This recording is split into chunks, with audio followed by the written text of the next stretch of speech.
அன்பார்ந்த ஜேனதர்மை யூடியூப் நேயர்களுக்கு வணக்கம்.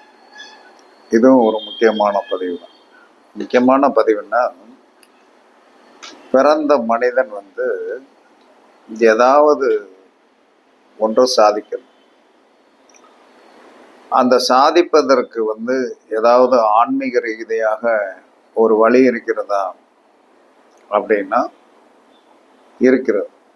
ஆன்மீகத்தால் தான் அனைத்தையும் சாதிக்க முடியும். ஆன்மீகம் இல்லாமல் தனி ஒரு மனிதனாக சாதிக்க முடியாது.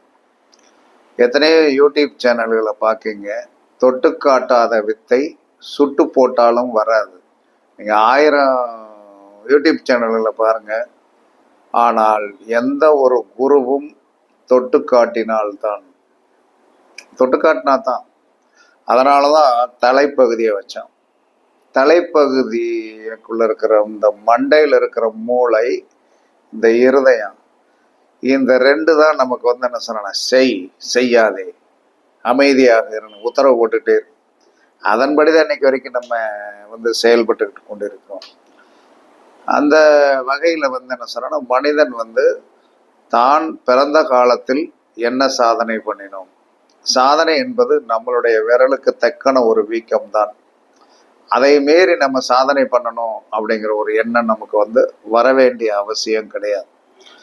அந்த விதத்தில் என்ன சொன்னான்னா, இருந்ததற்கு ஒரு அடையாளத்தை உருவாக்கி விட்டு போவதற்கு நாம் தினமும் என்ன செய்ய வேண்டும். இருந்ததுக்கு ஒரு அடையாளம் வேணும். பிறந்தோம், இருந்தோம், இருந்ததை நாம் அடையாளம் காட்டுவதற்கு ஒன்று சமாதி ஆகணும். சமாதி ஆனால் அதுக்கு ஒரு தோட்டம் வேணும். அதில் என்ன சொல்றாங்கன்னா, பிள்ளைகள் வழிபாடு பண்ணும்போது அந்த தோட்டத்தை யாரும் விற்க முடியாது. ஏன்னா ஒரு மனிதனை ஒரு தோட்டத்தில் என்ன சொன்னா, சமாதி வைத்து விட்டால் அந்த சமாதி இருக்கின்ற இடத்தை யாரும் வாங்க மாட்டாங்க. அந்த மாதிரி பண்ணி வச்சிடணும். ஏன்னா தலைமுறைகள் என்ன செய்யணும், இந்த மாதிரி இருக்குது, நம்ம என்ன சொல்லலாம்னா எதுவும் ஏதாவது என்ன சொல்லணும், போய் ஒரு விளக்கு போட்டனாலும் நம்ம வர்க்கங்கள் நல்லா இருக்கும் அப்படிங்கிற ஒரு எண்ணங்களை பின்னாடி வருகின்ற சந்ததிக்கு நம்ம உருவாக்கிட்டு போயிடணும். இல்லை இருந்தேன், சாப்பிட்டேன், போனேன், வந்தேன், ஏதோ என்ன செஞ்சுட்டு போனேன், சுடுகாட்டில் கொண்டு இப்போ இதெல்லாம் என்ன சொன்னான்னா, எரிச்சிட்டு அடுத்த செகண்ட் என்ன செஞ்சிடறாங்க, கங்கையில் கொண்டு போய் கரைச்சிடறாங்க. சாஸ்திரப்படி ஒரு மனிதனை வள்ளலார் சொல்லியபடி புதைக்கத்தான் செய்யணும், எரிக்கக்கூடாதுன்னு சொல்லுது. அது இப்போ யாரும் கேட்கறது இல்லை. என்ன காரணம்னா, அதை செம்மாது வச்சாச்சுன்னா அதை போய் பராமரிக்கணும், இல்லைன்னா அதை போய் பார்க்கணும். எதனா எரிச்சாச்சுன்னா ஒரு போட்டோவை வச்சு என்ன சொல்கிறான்னா வச்சு கும்பிட்டுட்டு போகலாம் அப்படிங்கிற ஒரு ஷார்ட்கட் அது அவர்களுடைய பிறப்போடைய கர்மா.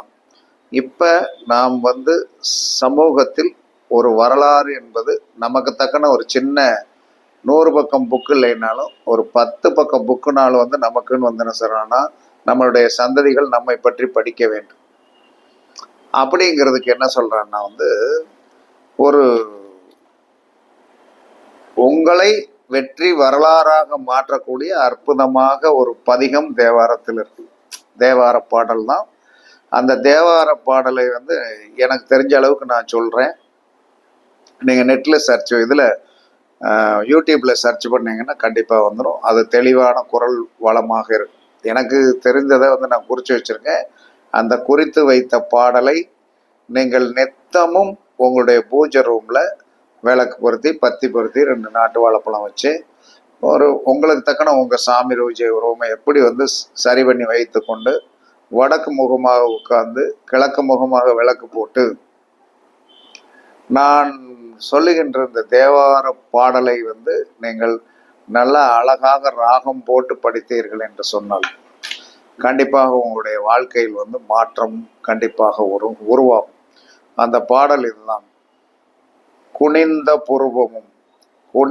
புருவமும் கொவ்வை செவ்வாயில் குமின் சிரிப்பும் பனித்த சடையும் பவளம்போல் மேனியில் பால் வெண்ணீரும் இனித்தமுடன் எடுத்த பொற்பாதமும் காணப்பெற்றால் மனித பிறவியும் வேண்டுவதே இந்த மாநிலத்தை. இவ்வளவுதான். குனித்த புருவமும் கொவ்வை செவ்வாயில் குமின் சிரிப்பும் பனித்த சடையும் பவளம்போல் மேனியில் பால் வெந்நீரும் இனித்தமுடன் எடுத்த பொற்பாதமும் காணப்பெற்றால் மனித பிறவியும் வேண்டுவதே இந்த மாநிலத்தே என்று சொல்லக்கூடிய இந்த தேவார பாடலை எந்த ஒரு மனிதன் நித்தம் காலை ஒரு 3 தடவை, இதை 3 தடவை தான் கூட 9 தடவை படிக்கிறதுனால எந்த வித தவறும் வரப்போறது கிடையாது. இரவுல நம்ம வீட்டுக்கு போய் குளிச்சுட்டு ஒரு விளக்கு பொருத்தி வடக்க பார்த்து உட்காந்து இந்த பாடலை 3 தடவை நீங்கள் பாடினாலும் கண்டிப்பாக என்ன நடக்கும்? உங்களுடைய வாழ்க்கை வரலாறு படைக்கக்கூடிய அளவில் மாறும் என்பது சாஸ்திர விதி. இது நம்மளுடைய இந்த வீடியோக்கள் யார் பார்த்தாலும் அவர்களுக்கு நல்ல காலம் பிறந்துடும். நல்ல காலம் பிறந்துடும். என்ன காரணம்னா, நல்லது கண்ணில் படணும். யூடியூப்ல எத்தனையோ விவரங்கள் நிறைய நித்தமும் டவுன்லோடு பண்ணிக்கிட்டே இருக்காங்க. ஆனால் எல்லாமும் நம்மளுடைய கண்ணுக்கு படுகிறதா அப்படி என்று சொன்னால் கண்டிப்பாக கிடையாது. அப்ப நம்மளுடைய கண்ணுக்கு தட்டுப்பட வேண்டும் என்று சொன்னால் நம்மளுடைய முன்பிறப்பும் இப்பிறப்பும் நம்மளுடைய முன்னோர்களுடைய ஆசீர்வாதமும் நம்மளுடைய குருவோடைய ஆசீர்வாதமும் கண்டிப்பாக நன்றாக இருக்க வேண்டும்.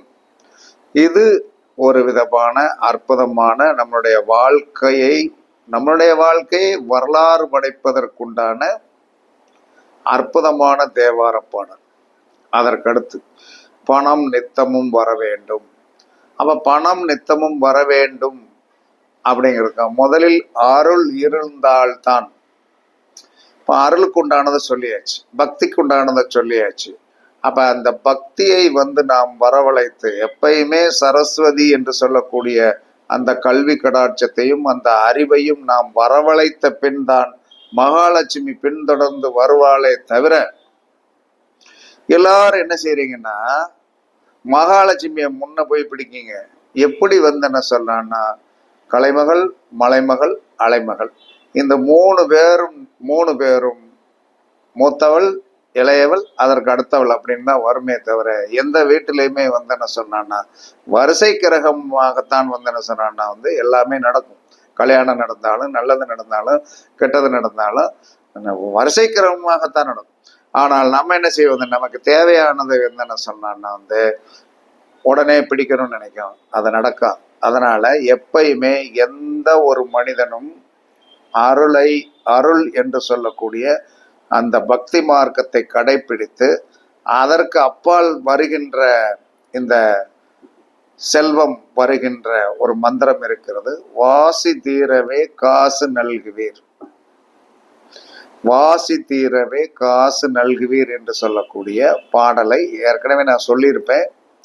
இருந்தாலும் திரும்ப ஒரு தடவை வீடியோ போடுறேனே அப்படின்னு சொல்லிட்டு நீங்கள் வருத்தப்பட வேண்டாம். என்ன காரணம் என்று சொன்னால், அதாவது சப்ஸ்கிரைபர் அதிகமாக அதிகமாக அதிகமாக அதிகமாக நம்ம புதுமையானவர்களுக்கு பழசை சில நேரங்களில் அவர்கள் தேடி கண்டுபிடித்து இருக்க முடியாது. அப்ப நீங்க ஆரம்பத்துல இருந்து படிச்சுட்டு வர்றவங்களா இருப்பீங்க. சார் இது இப்போ ஏற்கனவே போட்டது அப்படின்னா, ஏன் 100 ரூபா கொடுத்து இன்னொரு 100 ரூபா கொடுத்தா யாருமே ஒரு 100 ரூபா கீழே கிடக்குது, அடுத்து போகும்போது ஒரு 100 ரூபா கீழே கிடக்குது, ஒரு 100 ரூபா எடுத்துட்டு இன்னொரு 100 ரூபா எடுக்காம விட போறீங்களா? கல்வி என்பது ஒரு பெரிய அறிவு. முதல் போட்ட வீடியோ விட என்ன சொன்னா இப்ப நான் எவ்வளவு ரொம்ப தெளிவாக இருக்கிறதுனால கருத்துக்கள் எக்ஸ்ட்ரா கொடுக்கக்கூடிய ஒரு தன்மையில் இருக்கும். அதனால படிங்க. திரும்ப திரும்ப படிப்பதனால் நீங்கள் கண்டிப்பாக பெரிய அறிவாளி ஆகுவதற்குண்டான வாய்ப்புகள் உண்டு. நிறைய கருத்துக்களை தெரிந்து கொள்வதற்குண்டான வாய்ப்புகள் உண்டு. அதனால இந்த தேவார பாடலை நித்தமும் 3 முறை சொல்லி நாம் என்ன வரலாறு படைக்க போகிறோம் என்பதற்கு உங்களுக்கு இது வழிகாட்டும். அதே சமயத்தில் என்னதான் தேவார பாட்டை படைத்து நம்ம வரலாறு படைப்பதற்குண்டான ஆதிபத்தியம் நமக்கு கிடைத்தாலும் சாப்பிடுவதற்கு என்ன சொல்லலாம்னா உணவுக்குண்டான காசு, நம்மளுடைய தேவைகளை பூர்த்தி பண்ணக்கூடிய நம்மளுடைய சந்ததிகளுக்கு தேவையான காசு வர வேண்டும். அதனால் வாசி தீரவே காசு நல்குவீர் மாசின் மிளலையர் அப்படின்னு சொல்லிக்கூடிய ஒரு பாட்டை நீங்கள் வந்து நெட்டில் யூடியூப்பில் டவுன்லோட் பண்ணிங்கன்னா வரும். ஒரு 5 நிமிஷம் என்னமோ அந்த பாட்டோடு நல்லா இருக்கும், கேட்கறதுக்கு நல்லா இருக்கும். அதை கேட்டால் பொருளாதார தட்டுப்பாடுகள் நீங்குவதற்குண்டான ஒரு வாய்ப்புகள் வந்து கண்டிப்பாக உங்களுக்கு வரும்.